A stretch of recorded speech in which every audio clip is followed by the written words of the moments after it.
On Power 104.4 FM. We out here, Charlotte, man. Y'all want to talk to us? Y'all know the number 980. What's it, 224-0520? Think so. I'm trying to look through the screens and all that, man. We in here, though, man. Kimmy Murray in the building. Mr. Murray was telling us about his experience this week in Charlotte, man.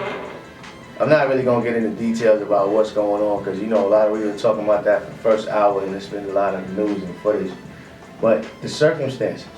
And we talking through the break, like you said, you're a native Charlottean. So you couldn't expect this to happen in your city. That's what you told your brother. You know what I mean? Yeah, I really couldn't expect it.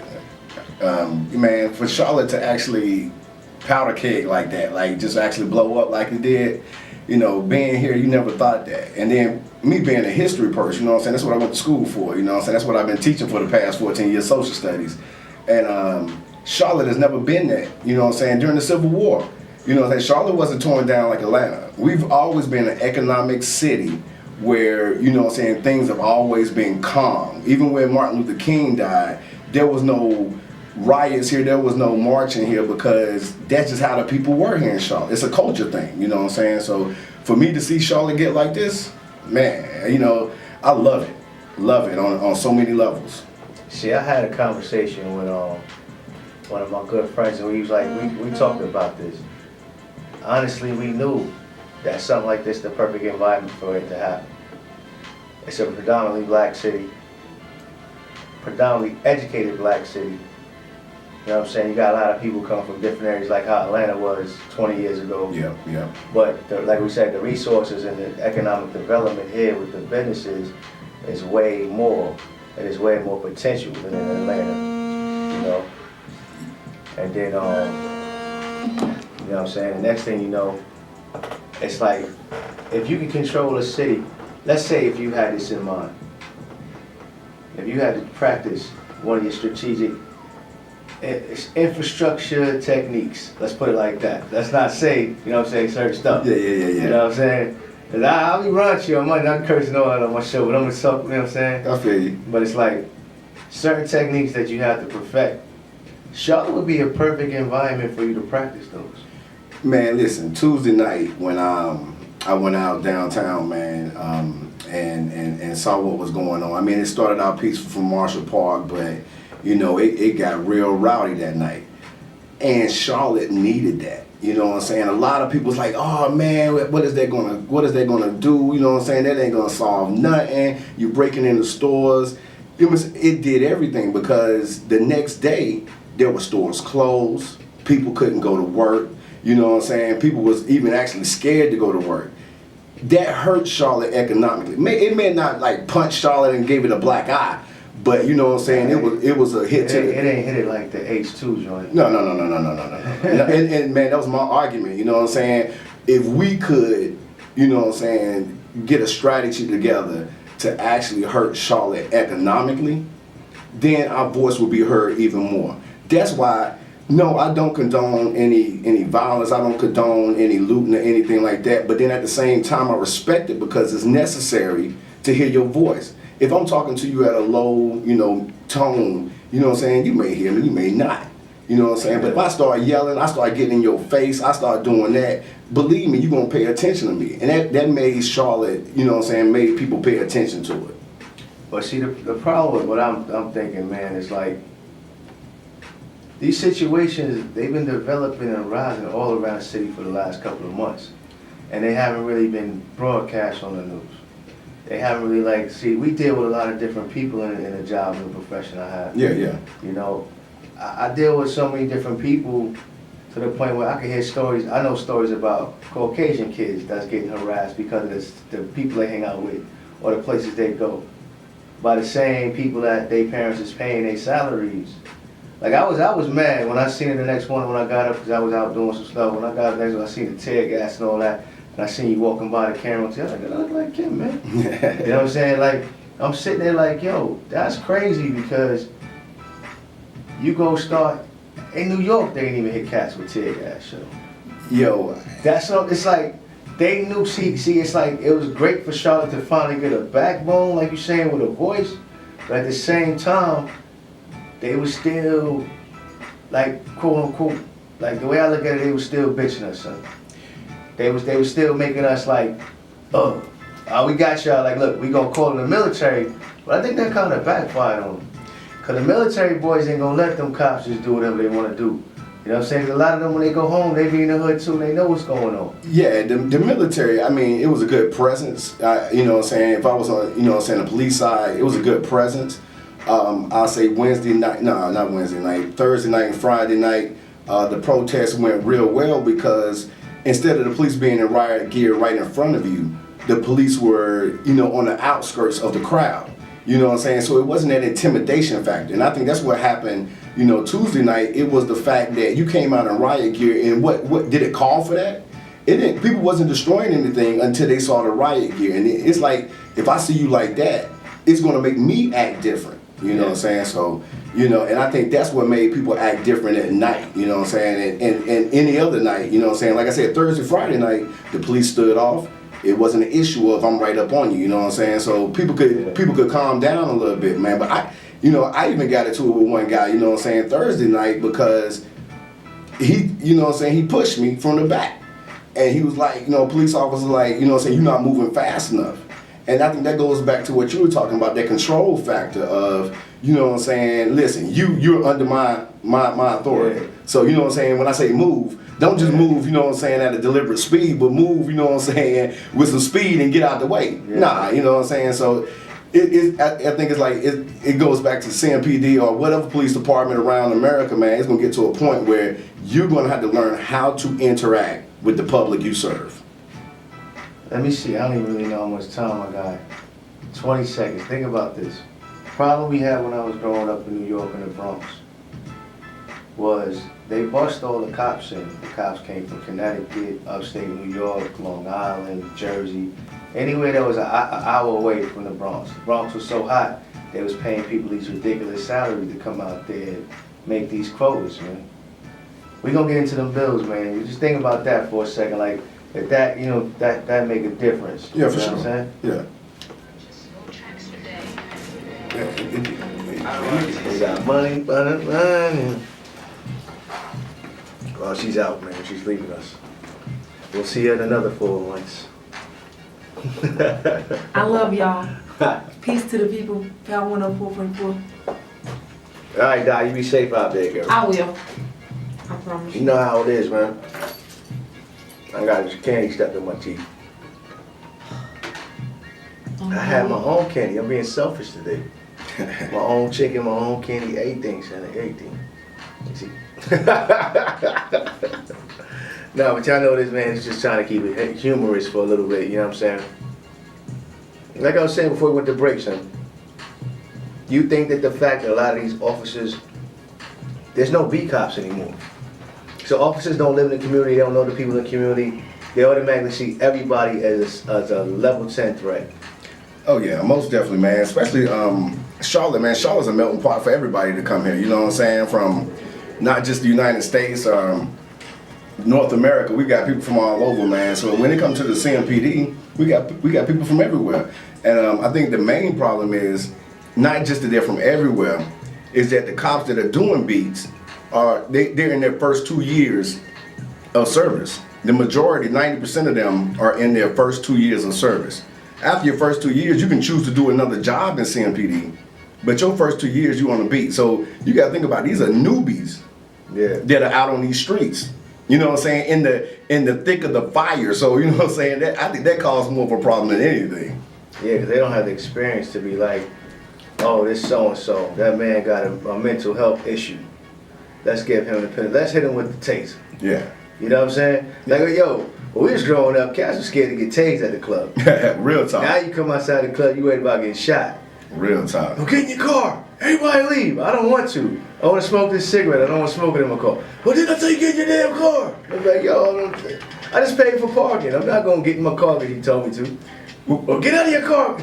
Like, do you want me to get in my car? Do you want me to get out of my car? Like, what happened to the day though? I gotta ask this question. What happened to the day when, you know, a police officer would just fight dude? Like, you know what I'm saying? When did it get to? I seen some scraps on my block with the police officers. It may be, but for the stories that we hear for the most part, it's shoot first, you know what I'm saying? Before we even get to know the whole situation, it's that word. They got this language that they use, economy of words that they use, that they're gonna say, oh, I'm in imminent danger. Your imminent danger, or your fear level may be different from my fear level. See, that's the difference though. You said imminent danger. We wasn't calculating the fear level, but that's what they're claiming is their danger levels, their fear level. Because if they're more scared of a situation, you see a 200-pound black man, you know what I'm saying? He might have some dreadlocks, he might have whatever braids, might be bald. They're gonna feel intimidated. As a black man, if I run up on a 200-pound bald-headed white dude with a long beard and piercings all over his face and tattoos, I'm gonna think twice too. I'm not being bigoted or racist. I'm just, society has instilled that in your head, like these certain type of individuals. But if I see a 200-pound black dude down the block with dreads looking like he's doing something stupid, I'm gonna feel the same way about him as I felt about the skinhead dude. But see, you know where you get that from? You get that from your past. The situations you've been in to make you feel that way. And a lot of these cops, well, I can't speak for them, but then when I try to look at what they're doing, I'm like, did you get beat up in high school? Did you get beat up in middle school? Did you go outside? Did you allowed to go outside? That whole thing. And so these cats come in there with that fear. Now it's like, oh, now I got power. Let me go ahead and get it back. You know what I'm saying? Ain't no black person gonna talk to me the way they used to talk to me. Yeah. Ain't no big guy gonna talk to me the way they used to be. You know what I'm saying? And if I can just add this, it is not a black and white issue. No. It's beyond black and white, because you hit it at first. I don't know if you said it on the air or not, but it's a real social economic thing. It's not just black people going through that. It's poor whites going through that. It's the ones who look like a certain way that's going through that same thing. I mean, we kind of narrow in because we're black and we be like, yeah, it's just black. But nah, it's not just a black and white issue, man. It's the way the police interact with their community. Exactly. Right here on Power 104.4 Street Money Radio. We're gonna get back to Mr. Murray in a minute. Paying that rent, you know what it is, Street Money Radio. Yep.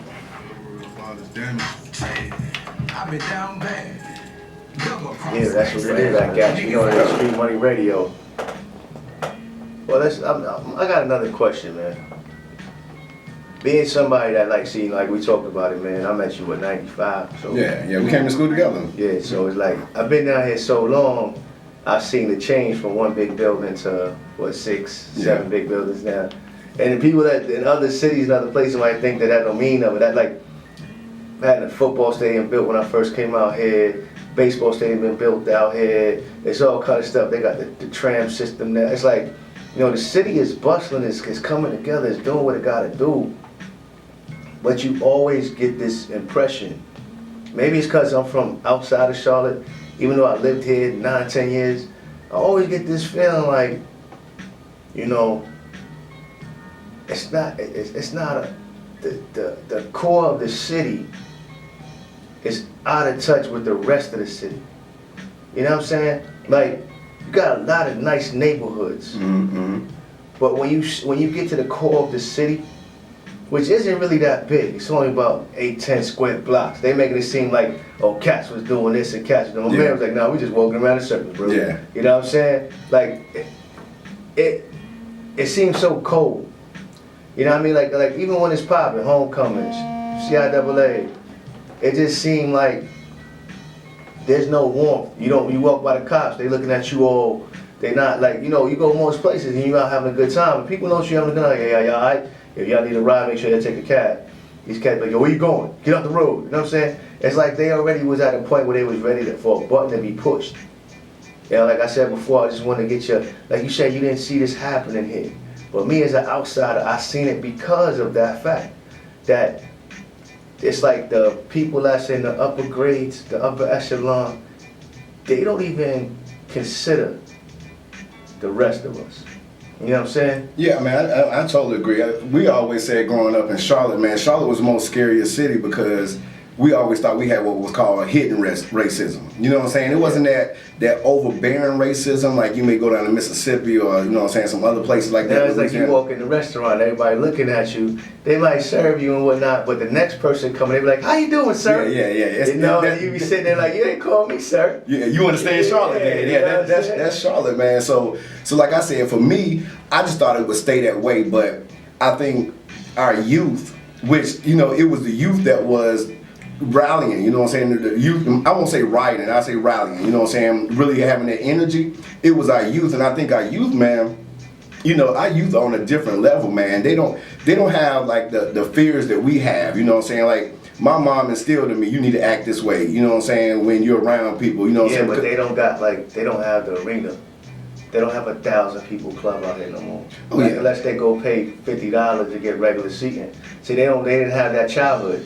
Like when I came out here, I was coming from 5,000 Palladium, the tunnel, all that. Yeah. And I came out here and I was like, yo, I've been in Atlanta, but yo, the clubs in Charlotte, they big, they like warehouses. You know what I'm saying? Like, I'm like, yo, it's popping, you know what I'm Yeah. saying? That's where it's at. Yeah. So they don't have that. They got these little clubs where everybody gotta rub elbows too much. Yeah. You can't be you gotta be, you know what I'm saying? And it's just like, when I talk to the artists about it, I be like, what's the identity of this city? What can you say that shit? If you classify Charlotte, how do you classify it? Now, a lot of these cats don't really have, they can't really articulate like, yo, this is how the city is. And one of the reasons why is like, even myself, I used to find myself doing it. Even though I'm not from here, but you stick up for the city even though it got faults.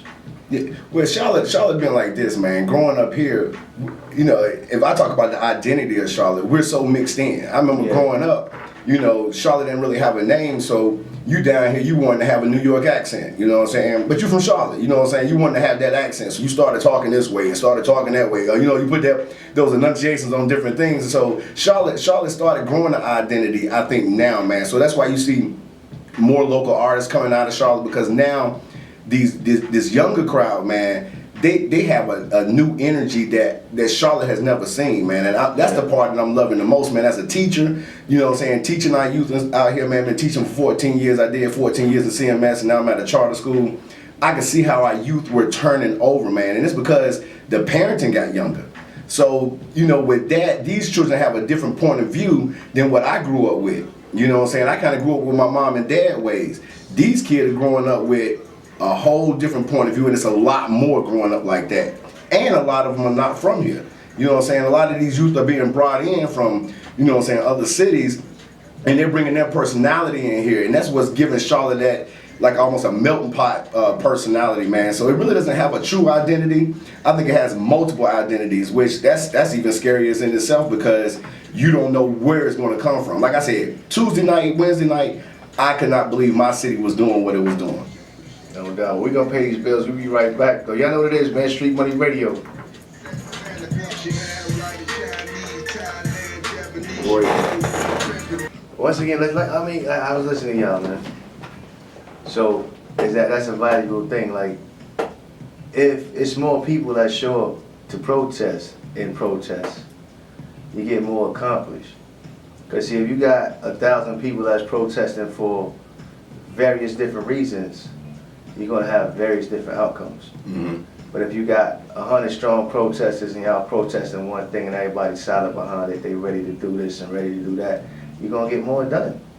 Because like Son said, it like at a certain time, like you said, the cops, they trying to make sure that everybody was going this way and try to dictate what people were doing. If somebody's protesting, you don't have the right to dictate what they're doing. And I mean, that's where I'm confused, man. Like, the local leaders saying they doing so much, they do, but it's people like you, people like people like that, people I've seen on TV, I've seen talking to and asked them like, yo, what's going on? You know what I'm saying? What's dude's name? Was up here before. Man, I can't think of his name right now, son. But he was out there. I seen him on video, like Kate Breezy. I seen a bunch of people. While you in one section, they might be in another section, like you see what's going on. And it's a facade what they putting on media outlets. I went to school for that, you know. Yeah. I remember you with the camera. I remember you with the camera. It's a facade really for that whole thing, man, because it's like, you're telling me this. You can't tell me after a couple of experts analyze something that they can't tell if this man had this or this and that in the hand, or what was going on with this situation, that situation. But within 20 hours, you can arrest somebody because you've seen them blurrily in a camera video kick somebody store lights, door out or something. Nah. The cameras was real out there, man. Let me just say this about this, man. If you wasn't on the front line and you didn't see that guy behind the cops with the military gear, I'm trying to think of the name, the SWAT team. It was one guy. Well, no, like 2 or 3 guys, and they was filming everybody, getting a profile of everybody. Yeah. And if you was in that front, they got a picture of you. You know what I'm saying? So between the cameras that are downtown and the cameras that was shown, I could see how they could get people, because literally them cameras were everywhere, and some of the police had the cameras on them as well. Yeah. So, you know what I'm saying, I could see how that could go down, but I don't see how you could do that in real quick, but then you can't figure out if this policeman shot this guy real quick. Yeah. So, you know, I don't know. That's the part that killed me. You know, I'm trying to figure it out too. Well, yo, man, you got any words you want to tell the people? Because I'm about to sign off real quick. Man, I just want to say, man, keep coming out, man. Keep coming downtown, man. Sunday, go out there in front of the Panther Stadium, man. Just keep protesting, man, because if the noise stopped, man, then we just swept it under the rug and it's over, man. Don't let it be over. Keep protesting. If you figure out something, stay tuned to what's going on and get involved, man. We need every person, man. Black, white, whatever, man. Get involved, man, because this situation's going to keep going.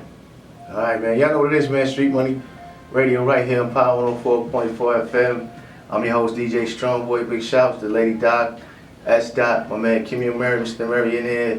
What's up that shout to Schoolhouse, son? Oh, man, you know what I'm saying? I'm at community charter school, man. I teach music over there, man. So hopefully y'all can come over there, man. But you know what I'm saying? I'm from John C. Smith, man. That's where I met my man at. So, yeah. You know what I'm saying? I represent that all day, man. So, like I said, I'm Charlotte all day. I went to school here, Garringer High School, you know what I'm saying? And then I graduated from John C. Smith, man. So that's where I'm at, man. So you can't get no more Charlotte than asking somebody opinion on what's going on with the city to somebody that's been out here that long.